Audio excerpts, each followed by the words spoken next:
తాగి ఆహ్, ఒక సీన్ యాక్ట్ చేయడం అన్నది ఎంతవరకు కరెక్ట్ అంటే, ఆయనకి తప్పే ఉంది దాంట్లో. నేను అంతఃపురంలో చేశాను ఆయనతోటి అన్నారు.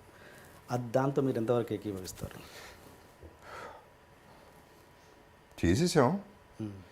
అంటే ప్రతి సీన్‌లో ప్రతిరోజు చేసిన పని కాదండి. అదే ఆ షాట్‌లో ప్రతి షాట్‌కి టెకీలా ఇచ్చేవాడిని నేను సీ అన్నారు. ఇప్పుడు తాగి అంటే I won't say it's 100% right. Okay. Okay. ఇప్పుడు అడవిలో అభిమన్యుడు ఉందండి ఫర్ ఎగ్జాంపుల్ సెకండ్ ఫిల్మ్. అది కొండల్లో చేయాలి, వాటర్‌లో చేయాలి, అండర్ వాటర్ చేయాలి, కొండలు ఎక్కాలి, జలగలు ఒళ్ళంతా జలగలు. సో నాన్నగారే హాఫ్ బాటిల్ పంపించేవారు రోజు పొద్దున్నే తాగేసి రారా షూటింగ్కి అని. ఓకే. బికాస్ కొన్ని సినిమాలు కొన్ని సిచ్యువేషన్స్లో అవి వర్క్ అవుతాయి. ఓకే. ఎందుకంటే ఇప్పుడు ఆ హైట్ 300-400 degrees నుంచి కింద పడి కాలు జారిందంటే కింద పడతాం, కొంచెం ధైర్యం కావాల్సి వస్తుంది. అప్పుడు అంటే అది చాలామంది లేకుండా కూడా చేస్తారు, బట్ అది 100% తప్పని నన్ను నేనేం ఇంకేం చేశాను, రేపులు చేశాను, మర్డర్లు చేశాను, తాగాను అంతే.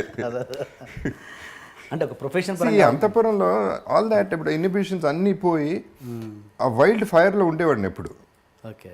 ఏదో చేసేయాలి, ఇంకా వైల్డ్గా ఉండాలి, ఇంకా వైల్డ్గా ఉండాలి, ఇట్ వర్క్డ్ అంతే. ఓకే. నేను సమర్థించుకోవడం అనుకోండి, మరి అది సమర్థించడం అంటారో ఏమంటారో నాకు తెలియదు. 100% రైట్ అని మాత్రం నేను అది మాత్రం అన్నాను, తప్పని నేను అనుకోవట్లేదు. ఓకే. ఓకే.